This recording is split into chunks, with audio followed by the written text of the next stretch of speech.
worse than the witch head. Wow, welcome everyone. This is awesome. What an awesome venue, right? Yeah, I love it. And this is my first time doing stand-up comedy ever. So far I've been telling all my jokes sitting down. So this should at least help with the hemorrhoid problem. No, I'm really happy to be here tonight. I love this city, and I love a lot of you here. I'm not going to say I love you all. That'd be strange. But no, I love the city so much. I actually used to work for the city. A bunch of my old coworkers are right here in the front row here tonight. Round of applause. I worked in the finance office. I stopped working a long time ago. It was way back in May of this year. I guess that wasn't so long. But I worked in customer service there in the finance office, and it was really riveting stuff. I took payments for water bills and business taxes, and you still with me here? Still with me? No, the work wasn't the best, but the people I worked with were absolutely the best. You guys, miss you guys.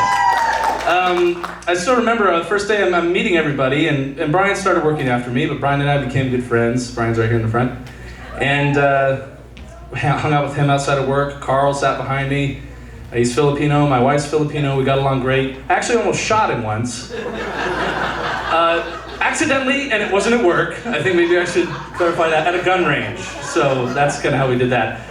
But no, I also work with Alicia and Rose, our billing ladies, and they had kids in high school, my younger siblings were in high school. We had a lot to talk about, it was great. And my boss, Kimberly's here tonight. If I need a letter of rec, thank you in advance.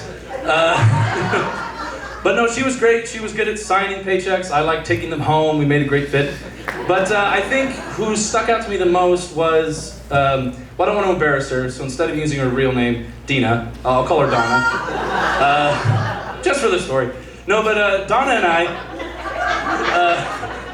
sat next to each other, and on my first day, I'm like, okay, we'll see how this goes. A little nervous. I know she had a couple Bible verses around her desk, keep her calm. She said a little prayer before the doors open. I'm like, okay, well, this isn't D-Day. We're gonna be okay. And then the doors opened, and I was wrong.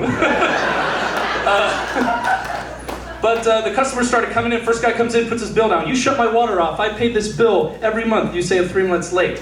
And I look him up, I'm like, actually, you are 3 months late. He's like, this is ridiculous. I'm getting a lawyer. I'm suing you. You haven't seen the last of me. I'm like, well, it's a monthly bill. I'm going to see you in a few weeks. But then another customer comes in and he's like, hey, man, after I pay my bill, I'm going to go to prison. Want to come?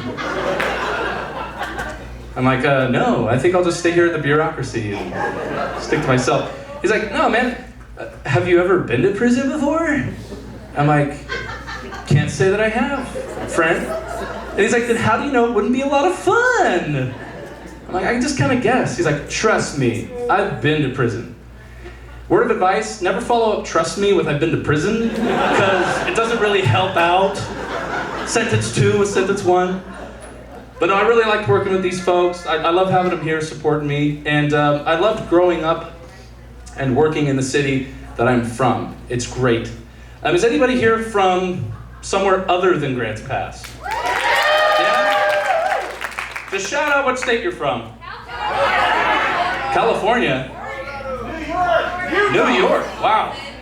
New York. You must use Apple Maps. You're lost. But no, it's good to have people here from all over the place. I'm partial to this area. There's a bunch of great things about living in Oregon. The clean rivers, the forest, but everything comes with its own pros and cons, okay? The best of things and the worst of things. For example, living in Oregon. The ocean is actually really close by. But it's so cold when you get there, you take a picture with your hoodie on and go home. Like, that's all you really do. We have an NBA basketball team. Yeah, the Trailblazers. You just have to risk going to downtown Portland to watch them play. Never done. You don't have to pump your own gas when it's cold outside. But you don't get to pump your own gas when you're late for a meeting. You're gonna get fired for being late too. Like, come on, fill it up, let's go. But pros and cons. California's really close. but California is really close. And everything that comes with it. Sorry, California people, you're out of here. But I'm also a real estate agent, so meet me afterwards and we can talk about options. I'm just kidding. During the summer, there's a lot of forest fires, and there's a smoke that gets people depressed and sad. But there's some other smoke that can make you pretty happy. Just saying. Another one, you know, it's so lush and green in Oregon and wonderful that it makes you want to go out and explore, see the wilderness. But mixed in with all that wonderful, lush, green Oregon countryside is poison oak. Thumbs down. Recall poison oak. This stuff is nasty. I call it Satan's salad. And putting ranch on it does not help. I've learned that now with the rash. No, if someone says poison oak too loud, I get it. All right? It's bad. It looks like the prize-winning gourd at the county fair and the prize-winning tomato at the county fair had a baby. And you're like, is that a fruit or a vegetable? Oh, it's moving. It's Anthony. Oh my gosh. Get away from me. If you're not familiar, just avoid poison oak, okay? Avoid it. Avoid it like an old high school classmate in Walmart. Just walk away. Don't talk to him. Don't look him in the eye. Just disappear into the clothes section. Whatever your name is. No, I'm actually really bad at this, and you know, people ask me all the time, Anthony, you seem like an introvert and an extrovert. Like one night you're hiding in the clothes rack at Walmart from an old high school classmate. The next night you're like doing stand-up comedy, so what's your deal? But here's the truth. Some people are bad with names, some people are bad with faces. I tend to be pretty bad with both. Yeah, I'm like a blind, naked mole rat just trying to get home. Just don't look at me. Don't talk to me. But no, if I've ever done this to you, if you come up to me and said, hey, how's it going, Anthony? And I don't remember your name or introduce you with the wrong name, I just want to take this moment to say, whoever you are, I am sorry. And I mean that sincerely. If you came up to me after the show, I would say it the exact same way, right to your face. I am so sorry, whoever you are.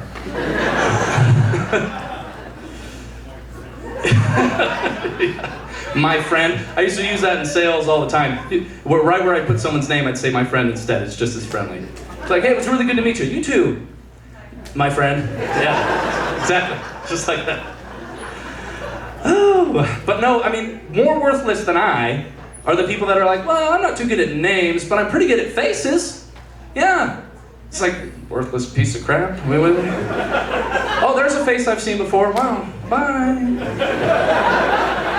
Wonder who they were.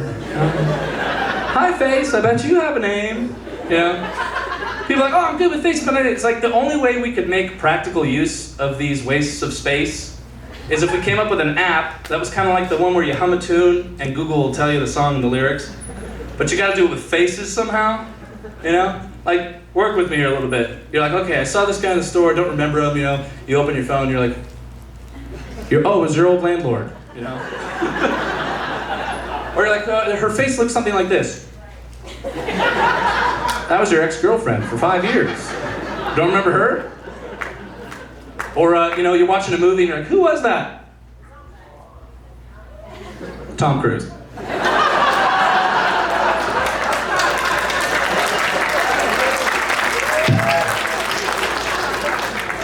Getting some of you to laugh at that would be an impossible mission. But it looks like it worked out pretty good. Oh boy. I told myself if the show doesn't go so well tonight, I have a giant tub of Nutella at home and a loaf of Wonder Bread. Gotta love those comfort foods. We are Americans after all. Let's hear it for comfort food. Yeah. Who's got a comfort food that's like a go-to? Anybody? Ice cream? Heard something else? Ice cream. Let's go with ice cream. Did you know the average American eats 5.5 gallons of ice cream a year? And when I read that, I was like, wow. Boy, do the years fly by in my house. And it's good to know at least in one way I'm above average.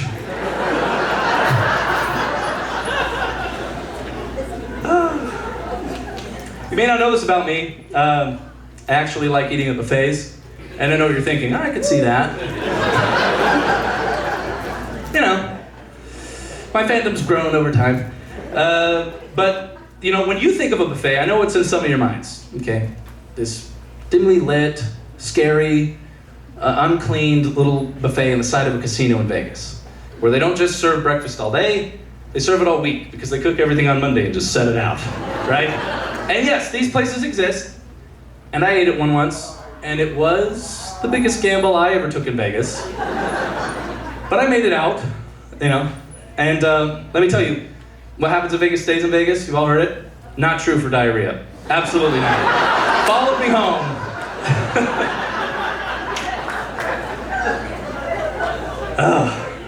Since you liked that one so much, you know, I wasn't gonna bore you with the details, but I've eaten a 6-pound burrito before. You know how it's gonna end. You already know.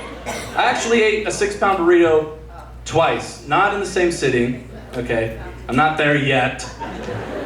But some of you may know the restaurant here in town, Casa Amiga. Has anybody eaten at Casa Amiga? Yeah. That place is incredible. I know Jose really well, and I was in there, and he goes, hey, Anthony, we have this 6-pound burrito. And if you can eat it all the way in one sitting, you know this one. You'll get it for free. And I'm like, free food, 6 pounds of it, let's do it. Yeah? So what did I do? I got my friends and family together. I was serious about this. I didn't eat for the first day and a half right before I went in. I drank water only the day of. I had my bishop come and say a prayer with me before I started. He was there. Is Jeff Elseth here? God bless you, Jeff Elseth. I made it. But I sat down and I was eating the thing and I'm like, okay, all I gotta do is finish. Just gotta finish, just gotta get through it. You know, I took my time, finished it in 48 minutes. And let me tell you, gaining 6 pounds in 48 minutes is surreal. Almost as surreal as losing 6 pounds in 12 seconds the following morning.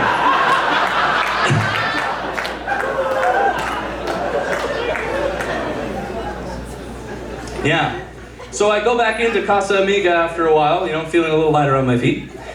And I walk up to the wall with my picture on it, and I'm like, I'm the man. And then I saw a picture right next to mine of a guy who finished it faster than me. I was like, who is this? You know, he had long hair, thick shoulders, and I was like, Redneck Thor beat my record. And I knew I was gonna go back and eat it faster than him. Get it! Another! Get it! So I went back, I did some training, you know, some intervals, 2-pound burritos in 5 minutes, these sorts of things. Got myself ready. And I went back, you know, it was like a boxing rematch, you know, Jarvis versus Burrito 2, let's do this! And I sit down, bam, bam, bam, I'm like a magician in reverse, you know, the handkerchief's coming out, the burrito's going in, you're like, where's it going? You know? And I finished it in 37 minutes and rolled home feeling real good about myself.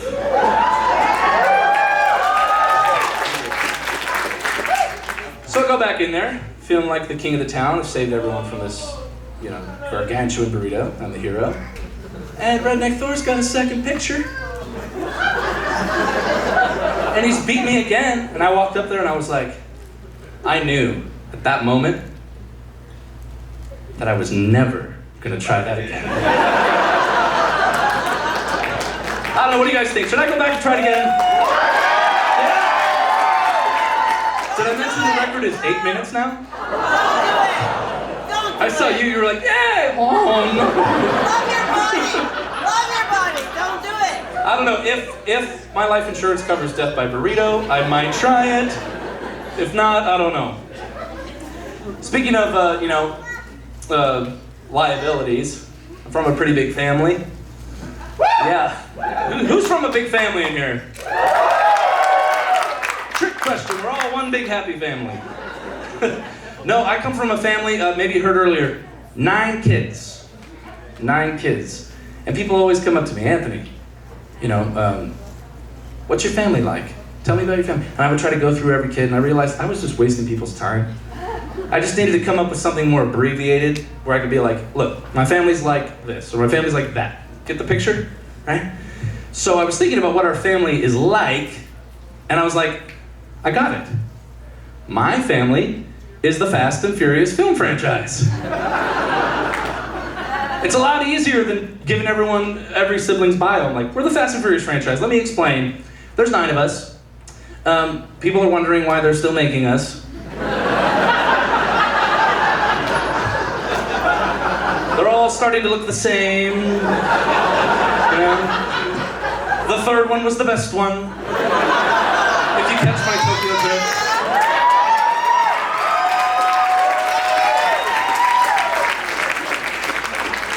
Mom always drove around like the cartel was chasing her. And my dad was a big, bald, frowning guy who ended up being the hero in the end. If you don't know what I'm referencing, it's Vin Diesel's character, Dom, in the movies. You know, his catchphrase in all the films was, I don't got friends, I have family, right? And that really resonated with me. Does your daddy look that good? Does your daddy look that good? Yeah. We'll be doing one-on-ones afterwards, you know. Yeah! But, you know, that line resonated with me. You know, thinking about it, I don't have friends, I have family. I was homeschooled.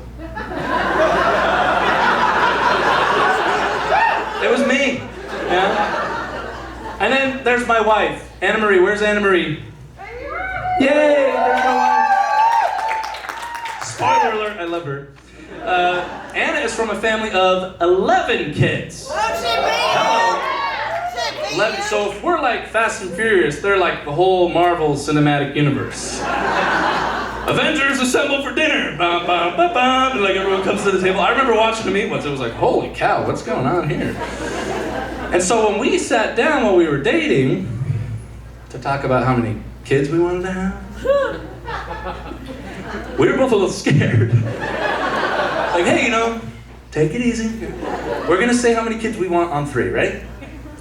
3, 2, 1. We were both like, 4! 4 kids. We're like, oh, that's not so bad. Okay, we'll do 4. Right now, we have 2 kids so far. Little boy and a little girl.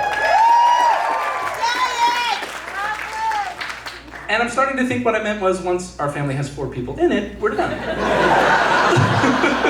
Right? Nope. But no, I mean, we're Jarvises, we'll have more kids. You know, this is gonna happen. We've talked about it.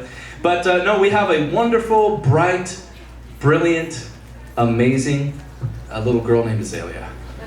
Oh, and a son named Austin. Sorry. I keep forgetting him, I gotta stop doing that. Especially at the store. It's been getting awkward.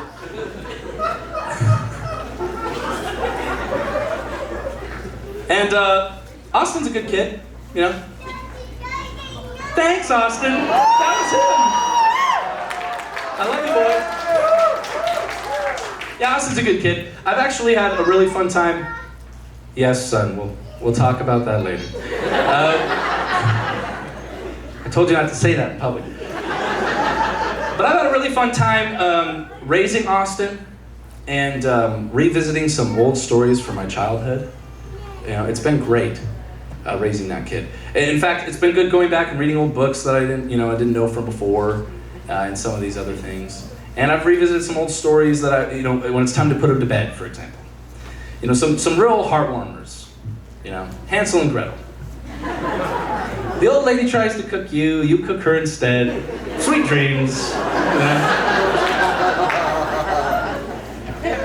Or a Little Red Riding Hood. Don't talk to strangers, or they'll eat your grandma. Now don't go out of your bed until tomorrow. Why don't they listen? Why don't they listen? I know, right? It's like kids. Come on, they're great at talking, but not incredible at listening. Yeah. Yeah, inherited from me specifically with my kid. But no, one story I didn't understand and thought was kind of petty, but I've come to understand a lot better now, is The Princess and the Pea. Have any of you heard that story before? You heard that one? Right. If you haven't heard the story of The Princess and the Pea before, it goes something like this. Right. So there's this prince, and he's like, I need a wife, don't I? instead of saying, go out and find me the fairest maiden in the land, which is medieval slang for give me the hottest girl in town, just romanticized somehow, he goes, here's what I'm gonna do. I'm gonna invite several elegant princesses over, and they're gonna sleep in their own room. We're not doing any of that. And I'm gonna put 30 mattresses in their room, 15 mattresses down, I'm gonna hide a little pee. And in the morning, I'm gonna say, how was your sleep? And if they don't bring up that they noticed the pee and it bothered them, he kicks them out and he's like, that's not the girl for me. And when I was a kid, I thought that was really petty of him to do. Like, come on, man. But now that I have my own kid sleeping in my bed, if a little pee doesn't bother you, I wouldn't want to marry you either.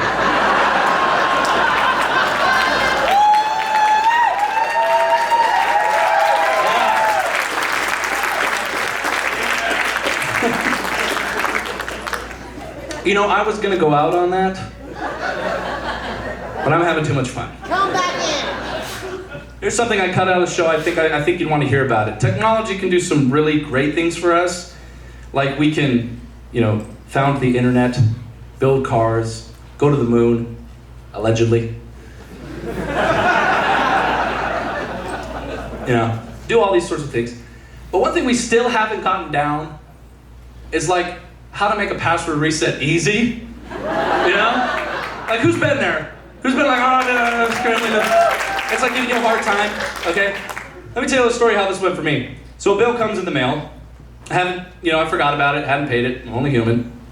And when I was a kid, getting mail was exciting. It's like, oh, maybe it's a postcard from my friend or a birthday. Now that I'm an adult, and someone's like, there's something in the mail for you, I'm like, hide it! They found us!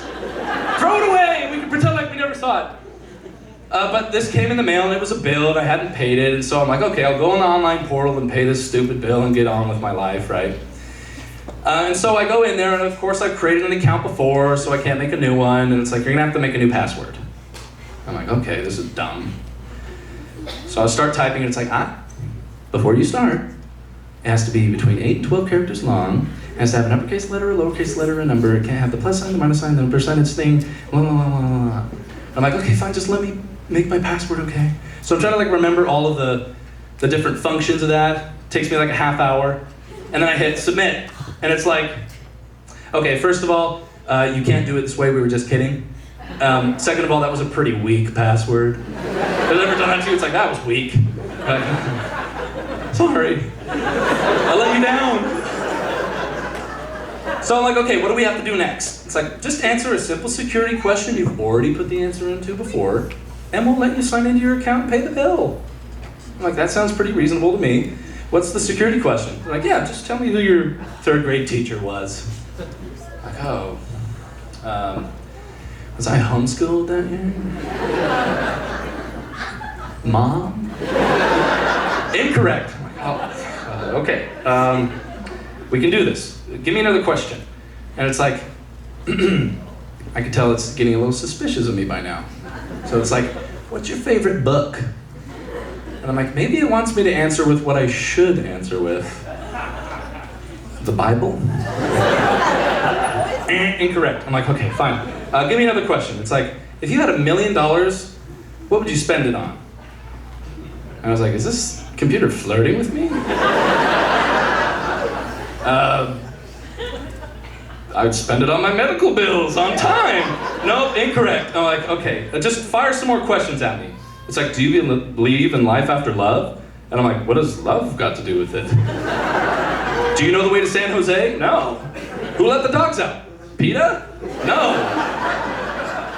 It's like, all right, we're gonna give you one more chance at a security question, and then we're gonna lock you out of your account. I'm like, okay, fine.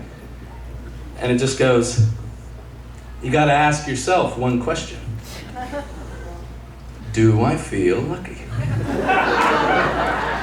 Well, do ya, punk? I'm like, yes? Question mark? Incorrect! Locked out of the account. I'm like, oh my gosh. Is there anything else I can do? I just want to pay this bill and get out of here. It's like, okay. The computer goes, all right, Anthony, you got one more chance. Just prove to me you're not a robot. Well, this should be pretty easy. I'm not a robot, after all. how do I do this? Like, this is a little game called Captcha. Where if you're a robot, we're gonna get you. Here are 9 pictures, Anthony. Click on all the pictures of stoplights, and none of the pictures that aren't stoplights, and then we'll let you in to pay your bill. And I'm like, okay, this should be crazy easy for a human, right? So I'm like, okay, that is a stoplight, of course, because I am a human, and this is not, and that is, and that's not, and I was doing really well, and then I got to the last 2 pictures, okay? And the stoplight lopped over into the picture next to it just by a little. And I was like, all right, Anthony, what would a human do? I'm like, I am a human, but what would I do? So I click on the one that has most of the stoplight in it. I'm like, of course. And then I'm looking at the corner and I'm like, no, I'm a human and I would not consider that a stoplight. Submit. And it's like, I'm sorry, but you failed. And you're locked out of your account forever. And I was just like, maybe I am a robot. Anna comes in, did you pay the bill? I'm like, get away from me, human!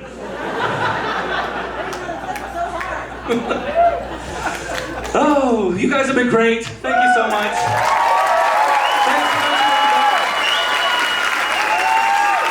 We're going to take a little bit of a break, and we're going to be right back with the Mike Guido. Stay in house, have fun, and thanks for coming. See y'all later.